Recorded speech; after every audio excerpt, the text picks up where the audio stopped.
മുഖ്യമന്ത്രി തർക്കത്തിൽ കോൺഗ്രസ് നേതൃത്വത്തിനെതിരെ യൂത്ത് കോൺഗ്രസ്. ജനഹിതവും പ്രവർത്തകരുടെ വികാരവും ഉൾക്കൊള്ളാത്ത പിണറായിയുടെ പതനം എല്ലാവർക്കുമുള്ള പാഠമാണെന്ന് കണ്ണൂർ ജില്ലാ പ്രസിഡന്റ് വിജിൽ മോഹൻ തുറന്നടിച്ചു.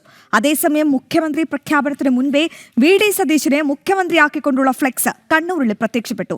വിവരങ്ങൾ നൽകാൻ മിഥുൻ പിള്ള ചേരുന്നു. മിഥുൻ, കേരളത്തിൽ ഇപ്പോൾ രണ്ട് തരത്തിലുള്ള രാഷ്ട്രീയ പോരാണ്. ഒന്ന്, ഈ തോൽവിയുമായി ബന്ധപ്പെട്ട പിണറായി വിജയനെതിരെയുള്ള ഒരു യുദ്ധം, മറുവശത്ത് മുഖ്യമന്ത്രി പദത്തിനായി അല്ലെങ്കിൽ ആ കസേരയ്ക്ക് വേണ്ടിയുള്ള യുദ്ധം.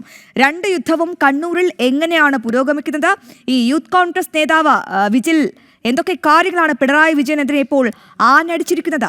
ഇനിയെങ്കിലും പാഠം പഠിക്കുമോ പാർട്ടി? അശ്വതി, നമുക്കറിയാം UDF ഭരണം കിട്ടിയെങ്കിൽ പോലും ഇതുവരെ ഒരു മുഖ്യമന്ത്രി സ്ഥാനത്തെ ചൊല്ലി തർക്കങ്ങൾ രൂക്ഷമായി തുടരുകയാണ്. ഇതിനെതിരെയാണ് യൂത്ത് കോൺഗ്രസിന്റെ കണ്ണൂർ ജില്ലാ പ്രസിഡന്റ് വിജിൽ മോഹൻ രംഗത്തെത്തിയത്. ഈ തർക്കങ്ങൾ കണ്ട് മനമെടുത്തുകൊണ്ട് തന്നെയാണ് ഇത്തരം പ്രതികരണമെന്നാണ് മനസ്സിലാക്കേണ്ടത്. ഭൂരിപക്ഷം നൽകിയ ജനതയുടെ മനസ്സ് വേദനിക്കാതിരിക്കാനാണ് ഇപ്പോൾ പ്രതികരിക്കാത്തത് എന്നാണ് വിജിൽ മോഹൻ തന്റെ ഫേസ്ബുക്ക് പോസ്റ്റിൽ പറഞ്ഞത്. അതായത് ഇപ്പോൾ ഉണ്ടാകുന്ന സംഭവവികാസങ്ങൾ പലയിടത്തും വലിയ പ്രതികരണങ്ങൾ ഉണ്ടാകുന്നത്, പക്ഷെ പ്രതികരിക്കാതിരിക്കുന്നത് ഈ ജനങ്ങളുടെ മനസ്സ് വേദനിക്കാതിരിക്കാൻ വേണ്ടിയാണ് എന്നാണ് വിജിൽ മോഹൻ പറയുന്നത്. മാത്രമല്ല, ജനഹിതവും പ്രവർത്തകരുടെ വികാരവും ഉൾക്കൊള്ളാത്ത പിണറായിയുടെ പതനം എല്ലാവർക്കുമുള്ള പാഠമാണ്.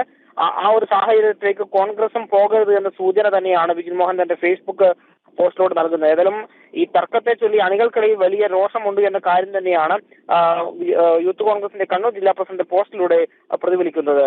അശ്വതി. ശരി മിഥുൻ, വിവരങ്ങൾ വ്യക്തമാണ്. എന്തായാലും മുഖ്യമന്ത്രി തർക്കത്തിൽ കോൺഗ്രസിൽ പോരുമുറുകുമ്പോൾ തോൽവിയെപ്പറ്റി പാഠം പഠിക്കാൻ തയ്യാറാകണമെന്ന് തന്നെയാണ് പിണറായിയുടെ പാർട്ടിക്കുള്ളിലെ അണികൾ തന്നെ പറയുന്നത്. അങ്ങനെ രൂക്ഷ വിമർശനമാണ് മുൻ മുഖ്യമന്ത്രി പിണറായി വിജയനെതിരെ ഉയർന്നത്.